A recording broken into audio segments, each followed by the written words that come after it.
Ang problema, noong when the Blue Ribbon Committee under Marcoleta was already going somewhere, napapupunta na ron sa mga congressman, napapunta na sa mga senador, bigla nilang nireshuffle, nagkaroon ng a change of leadership ang Senado.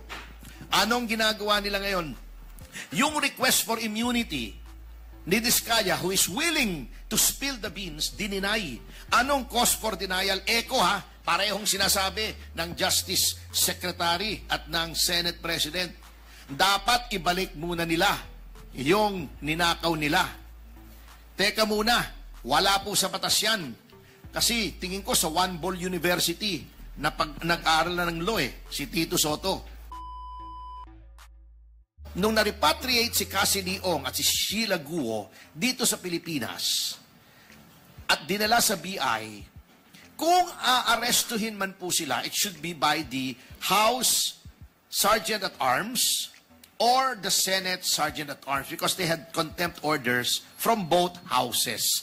Wala po silang warrant of arrest. An order to take a person into custody for contempt is not a warrant of arrest because a warrant of arrest is an order issued by a judge to hold a person to answer for a crime. No crime was committed. Ano po nangyari noong August 2024? Sa BI, dumating ang NBI, dumating si Director Santiago, nandoon ako, and they said that my client was going to be taken to the NBI headquarters. Sabi ko, bakit? Ba't hindi nyo i-turn over sa OSAA? Wala yung warrant. You and I both know, kasi si Director Santiago ay dating judge, you and I both know that that is arbitrary detention. You cannot arrest my client on the basis of a house order at dalhin nyo sa NBI, which is a facility, a detention facility under the executive, the DOJ. Sabi niya, pasensya na, utos ni Secretary. So wala tayong nagawa. Siyempre, may mga baril yung mga yun Tayo wala Dinala. So that is the basis of the arbitrary detention. Final po namin, yung sa Davao, nadakit, fortunately. So it's now in the case management system, yung computerized nila. Yung sa akin pong final dito sa ombudsman sa Maine, nung hinihingi kong idakit, sabi, ini-evaluate pa. So I called their attention to a memorandum of then Ombudsman Samuel Martires dated May 5, 2025, effective May 19, 2025, saying that there is no more evaluation. Bakit po tinanggal yung evaluation? Minsan doon po nagkakaroon ng kalokohan. Yung parking fee. Doon nagtatagal kung ipa-file o hindi sa evaluation. So ang ginawa ni Ombudsman Martires to remove that additional step kung saan nagkakaroon ng corruption, sabi niya, basta final, automatic yan, twin docket numbers, isang administrative, isang criminal, at i-assign agad sa Graft Investigation and Prosecution Office. A-assign na ng investigador. Yung sa akin, hindi ginawa.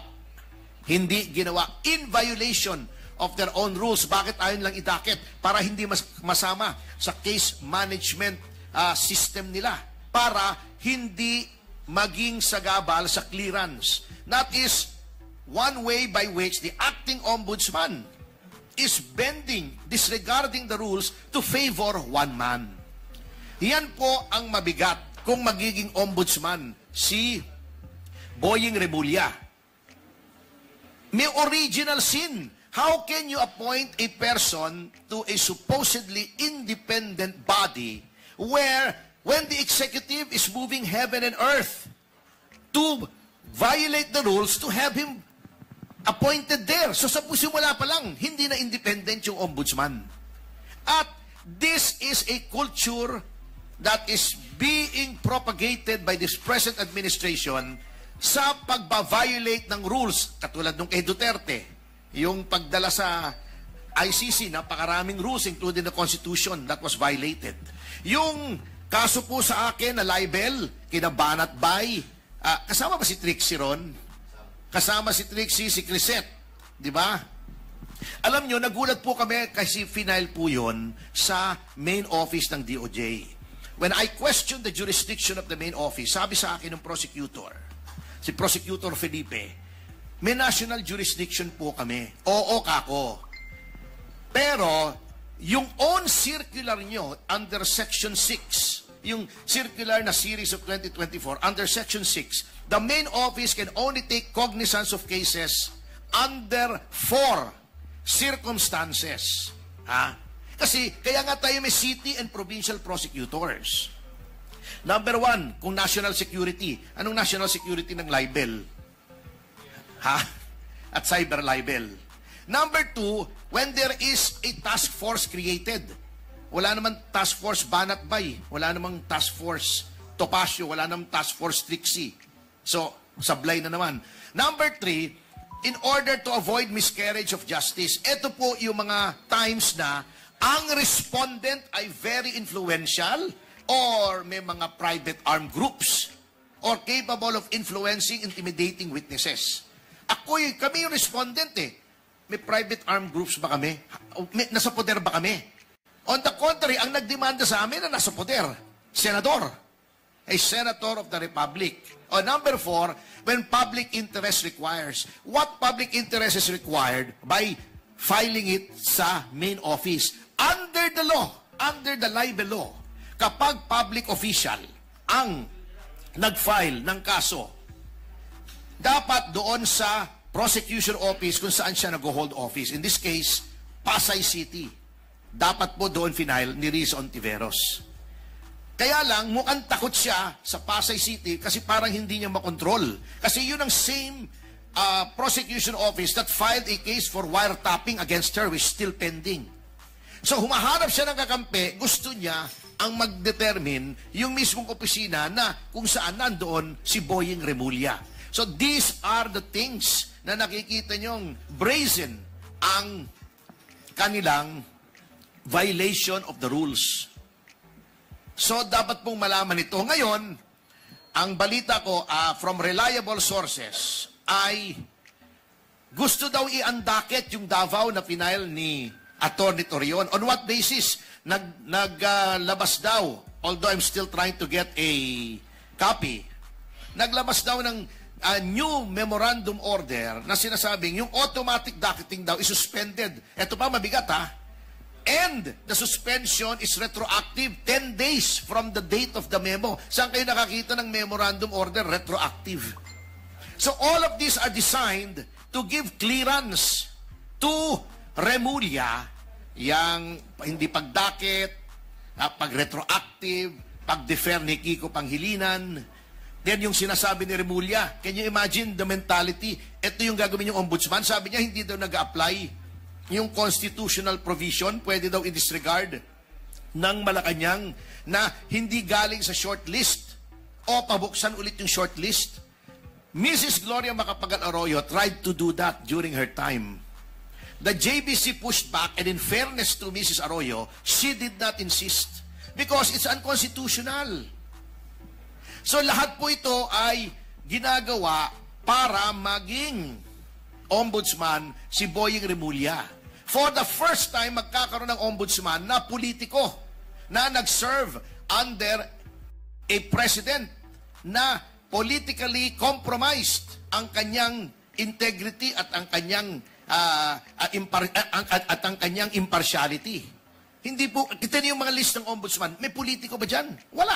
Former justices, career officials, sina JBL Reyes, sina Justice Martires, mga walang hindi kayang impluensyahan. For the first time, lalagyan mo ng tao na naging alter ego mo at binabraso mo pa.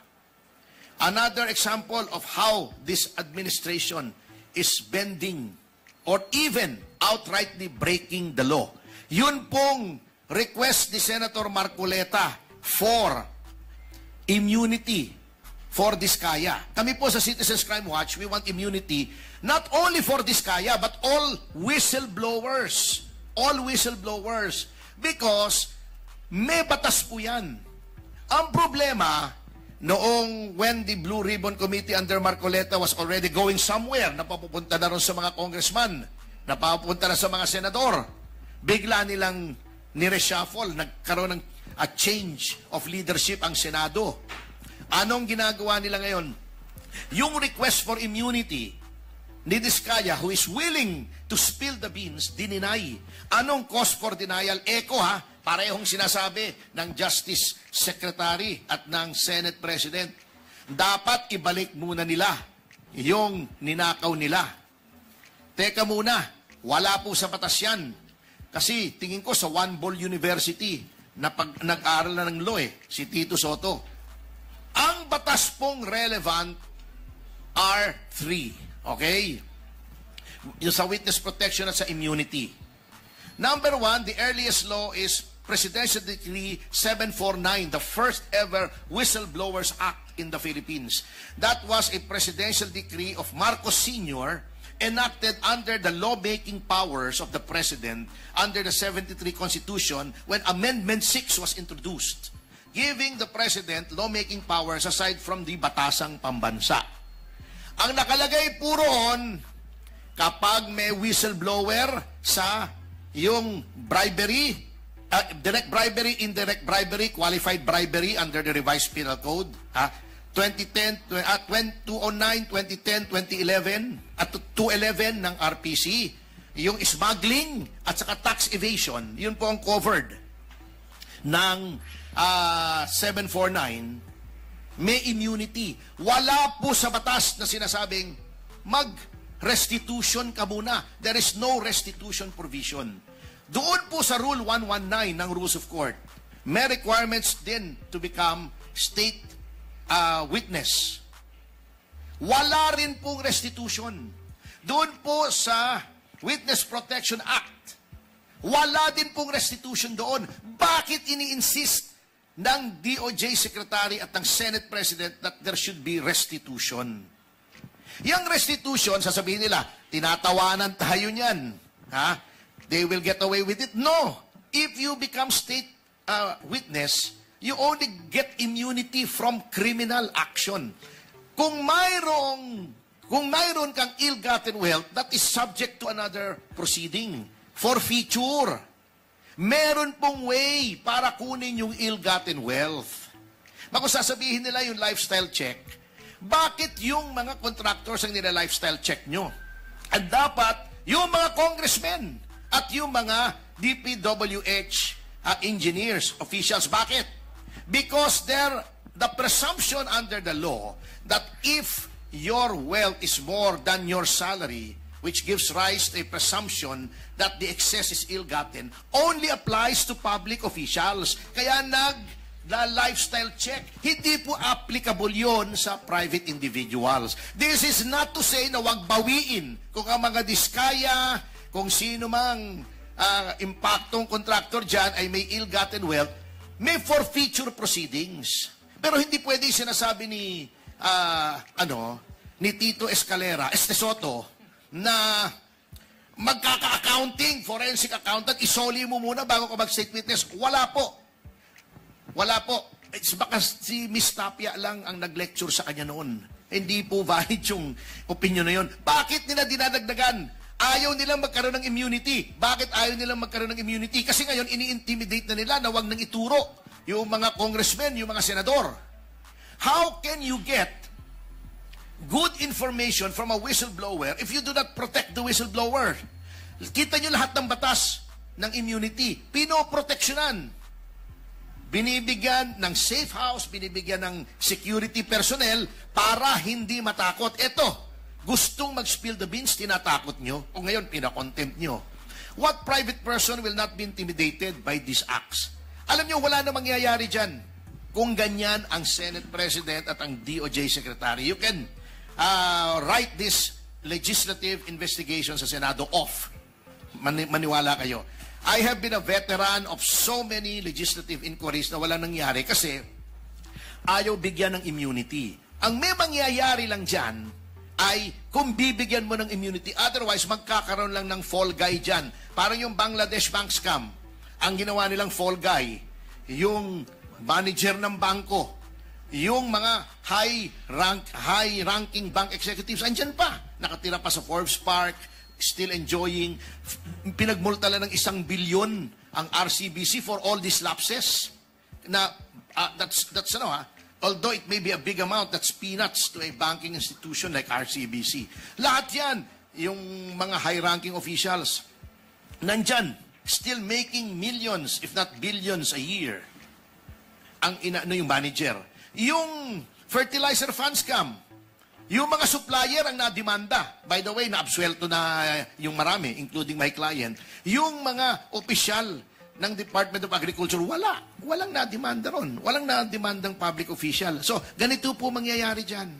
Maniwala kayo. Therefore, dapat po bigyan ng immunity yung lahat ng magbo-blow ng whistle. Yang si Bryce, di ba? Dapat yan binibigyan ng immunity. Anong ginagawa? Lalong tinatakot, ini-intimidate. Paano magsasalita ngayon? Takot na yan. Wala na po yan. Write it off.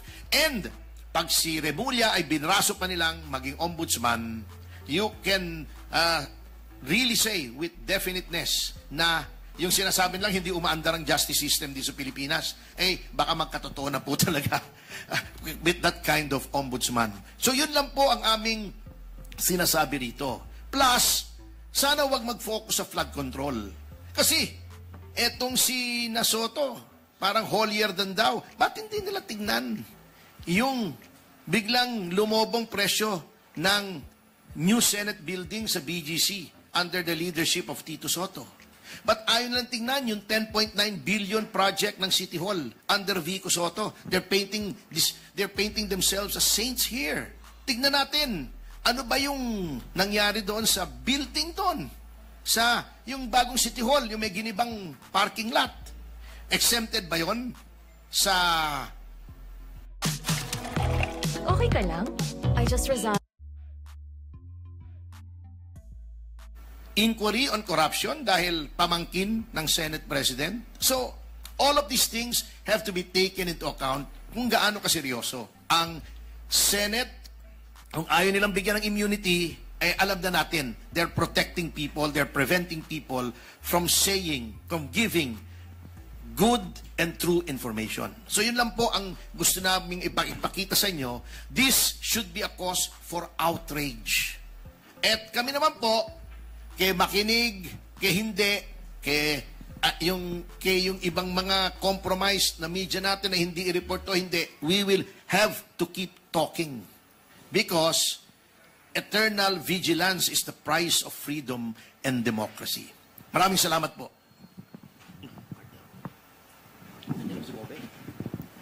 Bago po ako magbigay ng pambukas na statement, tingnan lang po muna natin kung si Attorney Bobby Torion will be joining us